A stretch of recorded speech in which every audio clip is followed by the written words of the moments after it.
Largos días y placenteras noches cultistas. Yo soy Iván Guanito y el día de hoy les traigo el resumen de un relato que no había leído hasta hace poco.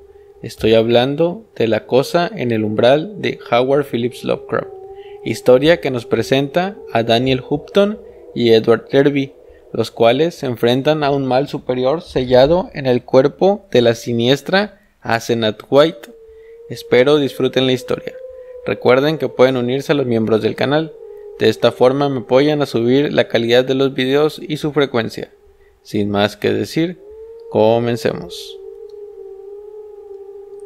El narrador, llamado Daniel Houghton, inicia contando que asesinó a su mejor amigo Edward Derby de 6 disparos. Pide que no le juzguen y que intentará demostrar que no es un asesino, sino un vengador el cual cometió dicho acto para evitar un mal mayor. Daniel afirma no estar loco y que, si lo estuviera, estaría menos loco que aquel al que mató en aquella celda del manicomio de Arkham. Daniel afirma que no es el único que puede contar horrores sobre la pareja de Edward y Asenath Derby, y que con su acto ahorró al mundo un horror que, si sobreviviera, podría haber causado una insospechable devastación en toda la humanidad. Edward Pickman Derby era alguien a quien conocía de toda la vida. Este era 8 años menor y desde pequeño había sido alguien muy versado en el ocultismo y lo perverso. Nunca nadie lo vio fuera de su casa sin su niñera, y podría decirse que jamás llegó a jugar libremente con los demás niños. Todos estos factores forjaron al joven Derby una vida interior reservada, reprimida, con una sola vía de escape: la imaginación. Daniel y Edward compartieron un mismo entusiasmo por lo tenebroso y lo fantástico mientras vivieron en Arkham, pero mientras que Daniel se volvió arquitecto, Edward se volvió un famoso poeta de lo macabro y a los 18 años le publicaron una recopilación de sus oníricos poemas titulado Azathoth y otros horrores. Edward era bueno en sus poemas, pero en materia de su autoestima y resolución de cuestiones prácticas, su mimada niñez le convirtió en un verdadero desastre. Era incapaz para cuestiones tales como viajar solo, tomar decisiones o asumir responsabilidades. Era de dinero, así que no había problema en que fuera un inútil. Era atractivo, pero su timidez no le ayudaba en nada. Paralelamente a su talento, claramente asociable a Poe, fue degradándose mientras otros fantasmas e inclinaciones artificiales iban naciendo en él. Para entonces, Daniel ya había conseguido la licenciatura en Harvard y había trabajado en un estudio de arquitectura en Boston. Se había casado y había regresado a Arkham a ejercer la profesión. Edward le visitaba todas las tardes después de la cena y discutían sobre diversos temas. Daniel también le visitaba y siempre que iba podía admirar la biblioteca de viejos volúmenes que iba aumentando en casa de Edward Derby. Derby se convirtió en un voraz especialista en temas esotéricos. A espaldas de sus padres se entregaba a consumir cosas tales como el horrible libro negro de Von Huns y el ancestral Necronomicon del árabe Abdul al-Hazred.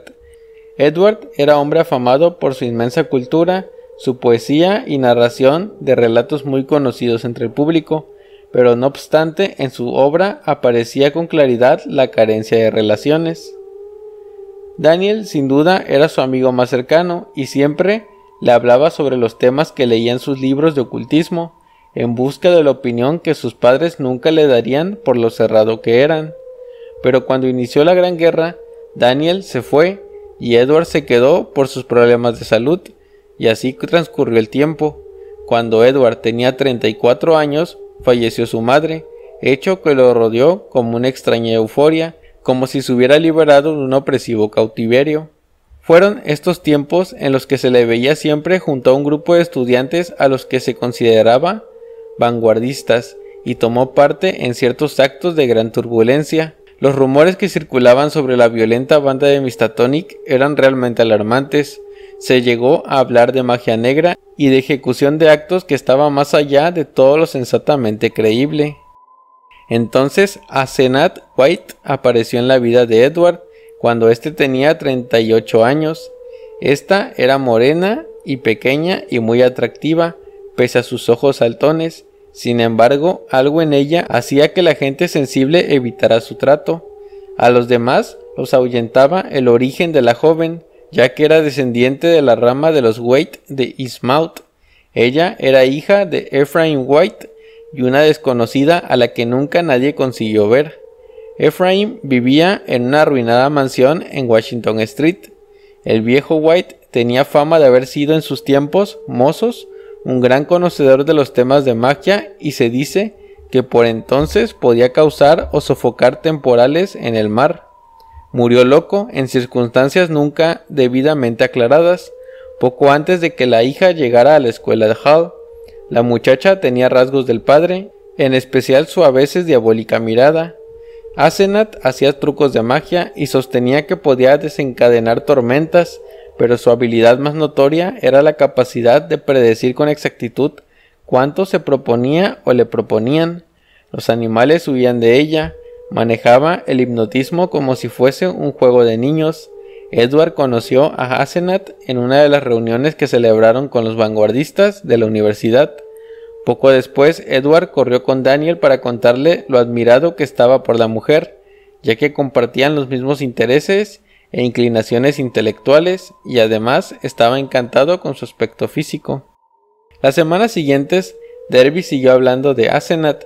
Finalmente, un día Edward fue con Daniel en compañía de la muchacha y pudo notar que el amor entre ellos era mutuo, pero al poco tiempo le visitó el padre de Edward, el cual le pidió que evitara que se casaran, ya que tenían planes y eso supondría la ruina para su hijo, ya que la mujer era de un carácter muy fuerte. Edward había transferido la dependencia de la imagen paterna a otra imagen mucho más poderosa, y sobre eso nada se podía hacer. Un mes después se celebró la boda. Asenath compró una vieja finca donde pensaba instalarse la pareja de recién casados. Al poco tuvieron un corto viaje a Innsmouth, de donde traerían 3 criados, algunos libros y unos pocos utensilios para el nuevo hogar. Daniel volvió a ver a Edward tras su luna de miel. Lo notó entonces algo cambiado. Se mostraba más reservado, más pensativo y más triste. Con la ayuda de Asenath, Edward hacía grandes progresos en materia de conocimientos esotéricos. Los 3 criados eran muy extraños. 2 de ellos eran incalculablemente ancianos y habían trabajado para el viejo Ephraim. De tanto en tanto se referían a él y la madre de Asenath de un modo inexplicable. La tercera era una joven trigueña de rasgos deformes y que constantemente despedía olor a pescado. A partir de entonces vio muy poco a Edward, quizá una vez cada 3 semanas, y ya se había vuelto más reservado en cuanto a los temas de esoterismo de los que tanto le gustaba hablar. Un año después del matrimonio, la gente rumoreaba acerca de los cambios experimentados por Edward. Si bien la variación advertida era de orden fundamentalmente psicológico, había otros más notorios. Se decía, por ejemplo, que por más que antes de casarse no sabía conducir, ahora se le veía constantemente entrar y salir de Crosby, manejando el poderoso Packard de Asenath. Otras veces lo veían regresar con un aspecto ausente y negligentemente tirado sobre el asiento trasero del coche, que era conducido por un chofer especialmente contratado para tal efecto. Durante el 3er año de su matrimonio, Edward comenzó a confiarme muy esporádicamente que sentía temor e insatisfacción. Después murió el padre de Edward, pero Asenath se las había ingeniado para que concentrara en ella toda la necesidad de Edward de tener un vínculo familiar. La gente comentaba que en realidad poco le había importado la muerte del padre. Edward pronto aumentó la frecuencia de las visitas y ciertas veces consiguió explayarse sobre algunos de sus enigmáticas afirmaciones. Se refería a siniestras reuniones en lugares apartados, a fantásticas ruinas en el corazón de Maine, bajo las que se encontraban infinitas escaleras que conducían a abismos indescriptibles, a peculiares ángulos que permitían ingresar a otras dimensiones del tiempo y el espacio, a transmutaciones de la personalidad, a otros mundos, a otros espacios y otros tiempos. Con voz cargada de temor, solía mencionar al viejo Ephraim White. Su miedo giraba en torno a la duda sobre si el viejo se encontraba realmente muerto en sentido físico y también espiritual. Aseneth hacía cosas para que Edward no le visitara. Incluso tenía a sus criados que lo perseguían para controlar cada movimiento de su marido. Ella parecía tener un tipo de influencia a la distancia sobre Edward, porque cada que se ponía a hablar de ella o los rituales que hacían, de pronto se quedaba en blanco y seguía con una conversación completamente diferente. Un día de agosto, Daniel recibió un telegrama desde Maine. Era del sheriff de la ciudad de Chesuncook. En este se le pedía que fuera a recoger a Derby, al cual habían encontrado divagando incoherencias. Hablaba sobre Chogots, Chupnigurat, Camok, que era el nombre secreto de Ephraim en el aquelarre. Más de una hora tardó en tranquilizarse. Daniel lo albergó en su casa por algún tiempo, consciente de los problemas que semejante decisión podría acarrearle con Aseneth. Derby, muy traumatizado, le revela que constantemente Aseneth se apoderaba de su cuerpo. Luego se iba a cualquier parte para participar en singulares ritos, mientras lo dejaba a él encerrado en el piso superior dentro de su cuerpo de mujer. Algunas veces no lograba someterlo por demasiado tiempo, y así de pronto Edward se reencontraba con su cuerpo en el lugar donde estaba ella. Por lo general eran lugares horribles, y según él, los lapsos por los que se apoderaba de su cuerpo eran mayores.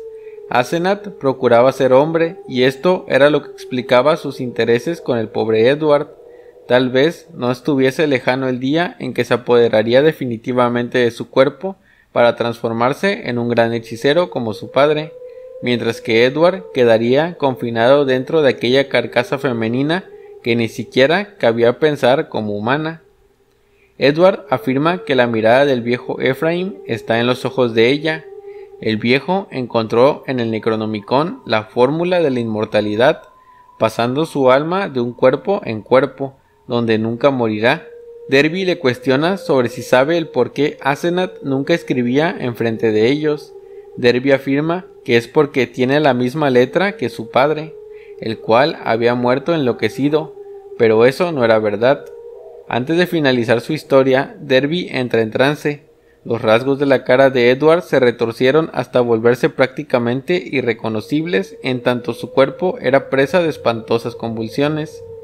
El ser junto a Daniel ya no era su amigo. Este le pide a Upton que ignore lo que podría haber dicho. Sin embargo, Upton ve un cambio en sus ojos. Él piensa que se parecen a los ojos de Aseneth, pero luego que se parece más a los ojos del viejo Ephraim. Además de esto, Derby, o lo que lo poseyó, le dice que se tomará un descanso y que puede que no lo vea en un tiempo. El tiempo que siguió a aquel viaje terrible fue una época de desbocados rumores. La gente decía que ahora se veía a Edward cada vez más en su versión dinámica y petulante, y que por el contrario casi no se veía nunca a Aseneth. A mediados de octubre apareció Edward enfrente de la casa de Daniel. Este era el Derby de los viejos tiempos, al que no veía desde el preciso momento en el que experimentó el cambio durante el viaje a Maine. Derby le dice que Aseneth se fue la noche anterior. Ella prometió que dejaría de acosarlo a regañadientes. Derby explica que pudo conjurar 2 hechizos que le permiten mantenerla alejada de su cuerpo. También echó a los criados de Innsmouth y ahora estaba dispuesto a mudarse a la vieja casa de su padre. Explica que el designio de Aseneth era apoderarse de su cuerpo para siempre en ocasión del Día de Todos los Santos, con un sacrificio ritual con el cual ya no tendría escapatoria, dando muerte a su excuerpo con Derby adentro, tal como lo hizo Ephraim. Este se refugió en el cuerpo de su hija cuando sintió que iba a morir. Ella fue la única persona a mano con el cerebro adecuado. Se apoderó de su cuerpo de manera permanente, como ella pretendía hacer con Edward. Luego envenenó al anciano donde había alojado a su hija. Las semanas siguientes, Derby se encargó de remodelar su antigua casa para mudarse. En diciembre, la casa de los Derby quedó en condiciones de habitarse, pero inexplicablemente Edward demoraba la mudanza, detestaba y temía a la casa de Cronsfield, pero algo misterioso lo retenía en ella. Fue hacia la Navidad que Derby sufrió un ataque en el cual imploraba por ayuda, ya que sentía cómo penetraban en su cerebro. El hombre decía que otra vez ella estaba intentando entrar en él. La salud de Edward se agravó mucho a partir de aquella noche. Siempre se encontraba sentado en la biblioteca con la mirada perdida, y tras consultar detenidamente con su médico de cabecera, su banquero y su abogado, Daniel se decidió finalmente a que fuera a verle su médico junto con 2 especialistas, y aquella misma tarde se lo llevaron forcejeando al sanatorio de Harkham. A las últimas horas de una mañana de enero, telefonearon del sanatorio para decir que Edward había recobrado repentinamente la razón. Daniel, muy contento, lo visitó, pero notó rápidamente que aquel paciente no era Edward, ya que éste se acercó a Daniel con aquella engreída personalidad que había enfrentado en su coche meses antes. Era exactamente la misma mirada abrasadora y la misma expresión firme de la boca, y cuando hablaba pudo notar la misma lúgubre y aguda ironía en su voz, aquella profunda ironía que tanto hacía pensar en el mal. Aquella criatura encerraba horrores. Se percibía una sensación de abominable sarcasmo en todo cuanto aquella criatura decía. Al día siguiente por la mañana llamaron del hospital para decir que el estado del paciente seguía igual, y ya avanzada la tarde, Daniel estuvo a punto de sufrir una crisis nerviosa debido a todo lo que estaba ocurriendo. Fue en aquel día que Daniel recibió una llamada al filo de las 12 de la noche. No parecía haber nadie al aparato, pero luego se escuchó como un chapoteo semilíquido que daba extrañamente la impresión de evocar una palabra inarticulada. Daniel supuso que no era nada y colgó. Cuando más tarde se investigó la procedencia de la llamada, pudo averiguarse que fue hecha desde la vieja casa de Hasenat. Fue alrededor de las 2 de la mañana que el timbre y la aldaba le despertaron. En ambos casos trataron de imitar la antigua señal de Edward de 3 llamadas seguidas de otras 2. Esta forma de llamar a la puerta le dio a Daniel la esperanza de que Derby había recuperado su cuerpo, pero al abrir la puerta hacia aquellas tinieblas, una corriente de viento insoportablemente fétido casi le hicieron sofocarse por las náuseas. Aquellos golpes en la puerta eran sin duda de Edward, pero se sorprendió al ver el ser en el umbral. Este llevaba encima un abrigo de Edward, los bajos rozaban el suelo, y las mangas, si bien estaban envueltas, le cubrían por completo las manos. Sobre la cabeza llevaba un sombrero de ala plegable, y una bufanda de seda negra le ocultaba el rostro.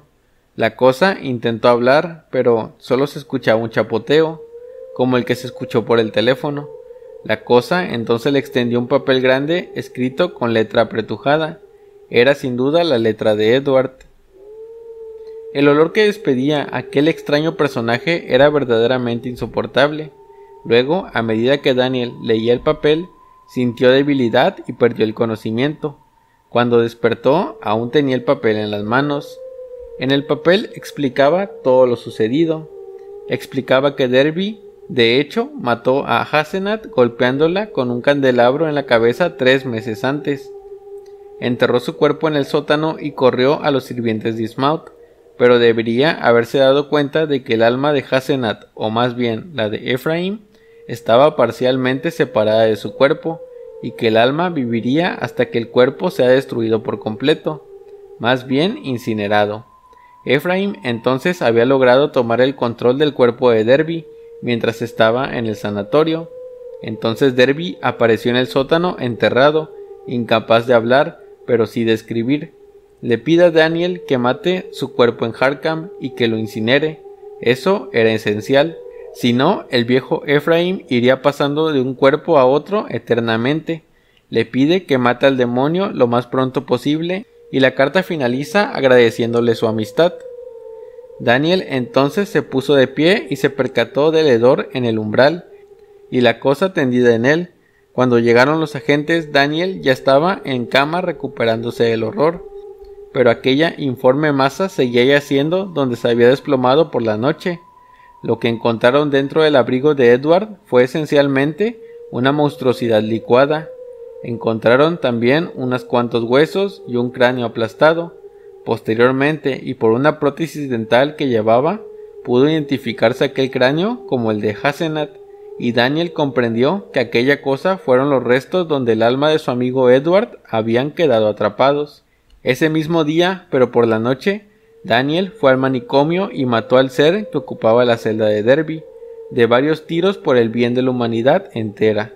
Pero aquello tenía con pendiente a Daniel, el cual esperaba que lo incineraran, ya que si no lo hacían, él sería el siguiente cuerpo del viejo Ephraim. Y así termina el relato.